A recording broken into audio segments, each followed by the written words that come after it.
तो लगातार इस तरीके से राजनीति जारी है। वहीं आज दिल्ली बीजेपी ने केजरीवाल सरकार के खिलाफ कई जगह धरना प्रदर्शन किया। दिल्ली बीजेपी का आरोप है कि दिल्ली में केजरीवाल सरकार लोगों को स्वास्थ्य की अच्छी सुविधाएं देने में विफल रही है। इसके साथ राशन को लेकर जो दावा दिल्ली सरकार ने किया था वो भी खोखला साबित हुआ है। इसी मुद्दे पर बीजेपी के गोंडा विधानसभा से विधायक अजय महावर और दिल्ली बीजेपी के उपाध्यक्ष कुलवंत सिंह बाट से बात की हमारे संवाददाता दिवांशु मल्होत्रा ने। केजरीवाल सरकार के खिलाफ दिल्ली बीजेपी एक बार फिर मैदान में है। आज दिल्ली बीजेपी ने दिल्ली के अलग अलग जगहों पर धरना प्रदर्शन किया और सरकार के खिलाफ नारेबाजी की। उत्तर पूर्वी दिल्ली के गोंडा विधानसभा की बात करें तो भजनपुरा चौक पर भी गोंडा विधानसभा से विधायक अजय महावर अपने कार्यकर्ताओं के साथ धरने पर बैठे। हमारे साथ अजय महावर बातचीत करने के लिए हैं। इनसे जानेंगे कि आखिर क्या क्या इश्यूज को लेकर इन्होंने प्रदर्शन किया। सर, ये बताइए कि आज पूरी दिल्ली में हमने देखा कि दिल्ली बीजेपी ने प्रदर्शन किए, तमाम जितने आपके मंत्री हैं, सांसद हैं, वो अलग अलग जगहों पर धरने पर बैठे। क्या कुछ इश्यूज थे? मेरा मास्क आपको बता रहा है, दिल्ली हुई बदहाल, फेल हुए केजरीवाल। दिल्ली सरकार कोरोना वैश्विक महामारी से लड़ने में पूर्णतः नाकाम और फेल रही है। हमारा ये मानना है, सैनिटाइजेशन का मामला हो, चिकित्सा सेवा का मामला हो, कोरोना सेंटर्स हो, एम्बुलेंसेज हो, या फूड एंड सप्लाई राशन हो, या प्रवासियों को भेजने का मामला हो, हर लिहाज से हर क्षेत्र में यह सरकार पूर्णतः विफल रही है। बेटर प्लानिंग के साथ काम नहीं कर पाई है। सिर्फ प्रतिदिन मीडिया में आना और विज्ञापनों में छाना, इसके अलावा केजरीवाल का कोई ध्येय नहीं था, कोई तरीका नहीं था। ना उन्होंने कोई सर्वदलीय मीटिंग बुलाई, ना ही वो दिल्ली को संभाल पाए। क्षेत्र की भौगोलिक दृष्टि से हाई डेंसिटी देखते हुए अगर हम दिल्ली को देखें तो 130 करोड़ की आबादी में यहाँ 2 करोड़ की आबादी रहती है।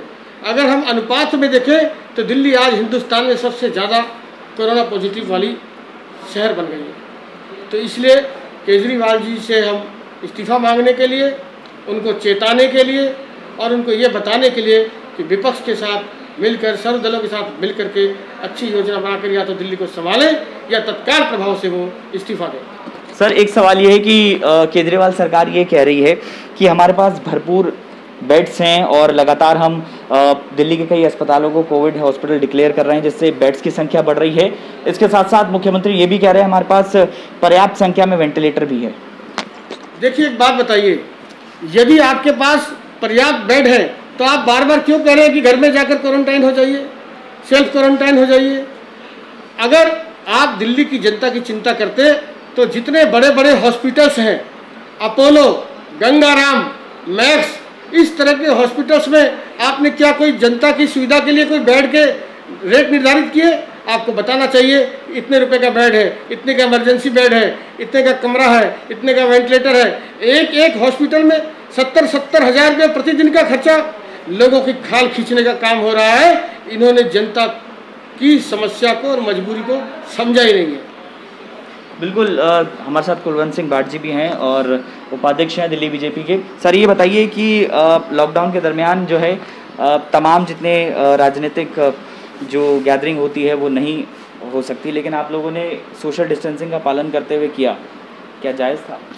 बिल्कुल, राजनीतिक तौर पर अगर आपने देखा होगा तो इस तरीके का सांकेतिक धरना और बहुत कम लोगों के साथ में इस धरने का आयोजन किया गया, क्योंकि हमारी ये मजबूरी बन गई कि जिस तरीके से दिल्ली की सरकार, अरविंद केजरीवाल जी, चाहे वो मौतों का आंकड़ा हो उसको छुपाने की लगातार कोशिश करते रहे हैं। झूठ बोलने में माहिर दिल्ली के मुख्यमंत्री ने जिस प्रकार से लोगों के साथ छल करा और इस महामारी के चलते हुए भी वो दिन प्रतिदिन छल करते नजर आ रहे हैं, चाहे हॉस्पिटल्स का मामला हो, चाहे बेड्स का मामला हो। आज भी दिल्ली सरकार विज्ञापनों के ऊपर जितना खर्चा कर रही है, जबकि दिल्ली सरकार को इस वक्त दिल्ली की जनता के लिए ध्यान देना चाहिए। उनके लिए अच्छे लैब, ज़्यादा से ज़्यादा वेंटिलेटर और ज़्यादा से ज़्यादा जो बेड है उसका इंतजाम करना चाहिए था। तो कुल मिला के दिल्ली बीजेपी एक बार फिर मैदान में है और दिल्ली के अलग अलग जगहों पर आज दिल्ली बीजेपी के तमाम जितने लीडर हैं उन्होंने प्रदर्शन किया और साफ कहना है कि जो दावे दिल्ली सरकार कर रही है, चाहे वो बेड्स को लेकर हो, चाहे वो राशन को लेकर हो, सभी खोखले हैं। Divanshu Malhotra, total news. दिल्ली।